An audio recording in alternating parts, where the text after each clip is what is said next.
this conference is about industrialization in Africa. But one of the things we have to do is step back and say, well, is the path that countries like Korea, I mean, we're in Busan, and Korea was one of the poorest countries in the world. My mother and father were both refugees. My mother went to high school here in Busan during the war when there was nothing here. And so is the path that Korea took available to African countries? And so much evidence suggests that it's not. So much evidence suggests that technology is going to fundamentally change the paths to economic development that are going to be available. For example, it used to be that cheap labor would always draw industry. But now, because so many industries are becoming mechanized, robots are making clothes, robots are making shoes, 3D printers are making shoes, robots are picking corn and wheat. So much is happening at the same time that African countries, like every other country, has to ask itself, what are the things that we can invest in that we know will be valuable no matter what the future economy looks like? And one of those things is education. We've been doing a study. We've been looking at the quality of education and its connection to economic growth. And what we found is that the countries that have improved their educational and health outcomes the most have grown by far the fastest over the past 25 years.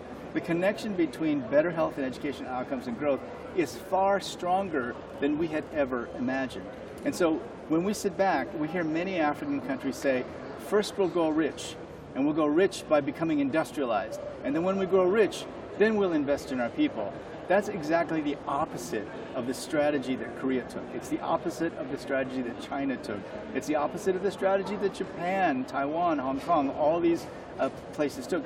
They took the strategy of saying, well, we don't know what the future is going to look like, but we're going to invest in our people. And the people also demanded it. So what we're saying is African people have to demand better health and better education.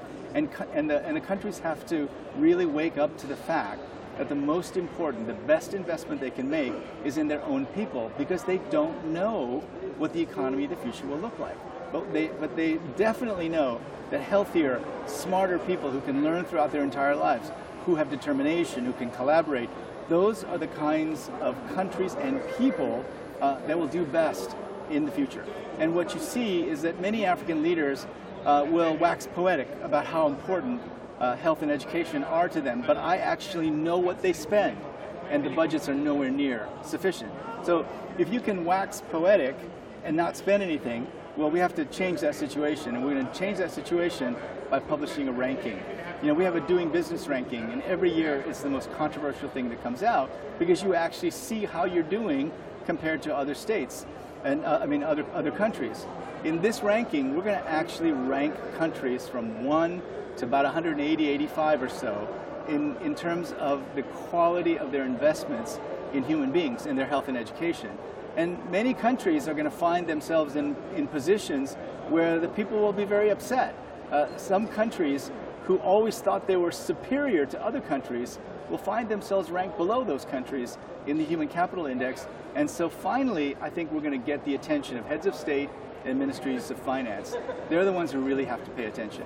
Because right now you can get away with saying, oh, we're so committed to health and education, and then only spend the money that's given to you by donors.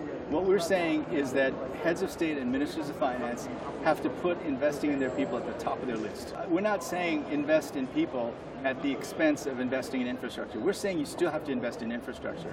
But this is why we're so focused on crowding in private sector financing.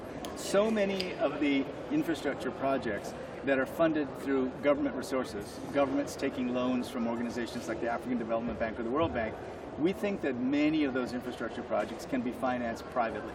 And everything that can be financed privately, we think should be financed privately. And then that saves government resources for investing in health. There's other things that governments can do as well.